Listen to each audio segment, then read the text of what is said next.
Mesdames, Monsieur, midi au Caire, temps pour un journal complet.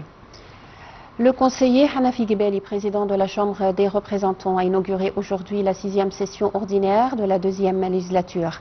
Dans son discours, le conseiller Gebeli a indiqué que nous traversons par une période de critique où les défis se multiplient de toutes parties.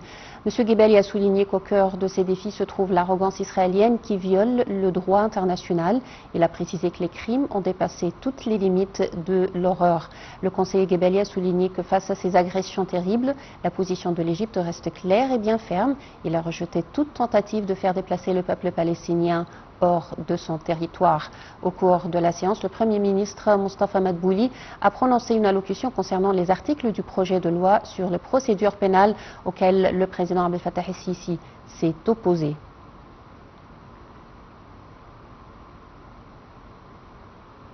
Et pour parler davantage de ce sujet, nous avons le plaisir d'avoir avec nous en ligne M. Rizk Chahata, analyste politique. Alors bonjour monsieur. Bonjour madame, merci pour votre invitation. Merci beaucoup. Alors, Monsieur Chahata, en fait, bien sûr, aujourd'hui, on parle de cette séance importante. Tout d'abord, cette séance est surtout pour les articles concernant la loi pénale auxquels s'oppose le président Abdel Fattah el-Sisi. Tout d'abord, comment vous voyez ces mesures? C'est logique que le président Fattah el-Sisi s'oppose à ces lois pénales puisque c'est des lois qui font deux poids, deux mesures, justement. Ça ne s'applique pas de la même façon sur tout le monde. Donc ce n'est pas la loi là, c'est la force, c'est la loi des plus forts. Et donc c'est normal qu'on s'oppose, tous les pays du monde doivent s'opposer à cette loi qui est vraiment, qui n'est pas pareille pour tout le monde.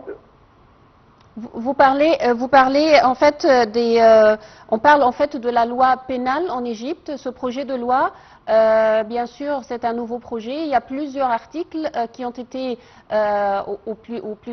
auxquels s'oppose Monsieur le Président, concernant surtout la période de détention des accusés ou en fait la sécurité de leur domicile. Alors, comment vous voyez le fait de renvoyer cette loi pour un réexamen au Parlement? C'est la démocratie, hein. Le gouvernement fait une loi et le Parlement il est là aussi pour approuver cette loi ou pas. Et quand le président de la République trouve qu'il y a des failles dans cette loi et qu'il y a des choses injustes, c'est normal qu'il renvoie la loi de nouveau au Parlement pour rediscuter certains points et rectifier un peu le tir, comme on dit, quoi. Oui.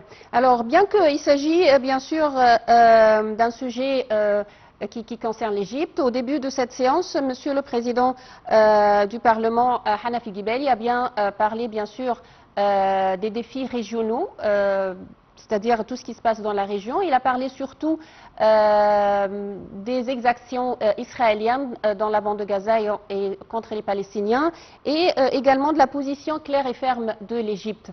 C'est toujours, il y a toujours une occasion pour réaffirmer davantage, c'est-à-dire la position de l'Égypte. Oui, bien sûr, M. Gebeli, il a bien signalé ce qu'il faut par rapport à cela. C'est ce qui se passe à Gaza, c'est un crime contre l'humanité. On peut bien sûr parler d'Auschwitz, mais maintenant il faut parler de Razawitch, parce que ceux qui ont souffert à Gaza, la population, les enfants, ça ne peut pas être qualifié que crime contre l'humanité. Et quand on voit que un Premier ministre israélien qui est recherché par tous les pays du monde maintenant, qu'il est obligé d'utiliser des itinéraires aériens différents parce qu'il risque d'être arrêté dans pas mal de pays du monde, ça explique tout. Ça explique ce qu'il a fait à Gaza, c'est tout simplement un crime contre l'humanité. Oui. Et donc c'est normal que l'Égypte soit faire face à cela et donc, je vois que le président du Parlement a bien signalé ça et tant mieux. On ne va pas rester spectateur face à ces crimes et espérons que tout ça s'arrange bientôt et espérons qu'un jour on voit M. Netanyahou sous les barreaux. Oui. Alors, pour réaffirmer également davantage, ou encore une fois, la position de l'Égypte concernant, c'est-à-dire le refus de l'Égypte de tout déplacement des Palestiniens, M. Guebel a encore une fois parlé de ce point, bien sûr, le refus de l'Égypte de tout déplacement, et il a également affirmé que l'Égypte travaille toujours avec tous les partenaires européens, américains, arabes et islamiques bien sûr, et du monde islamique, pour trouver une issue et pour vraiment parvenir à l'État palestinien, c'est-à-dire la solution à deux États.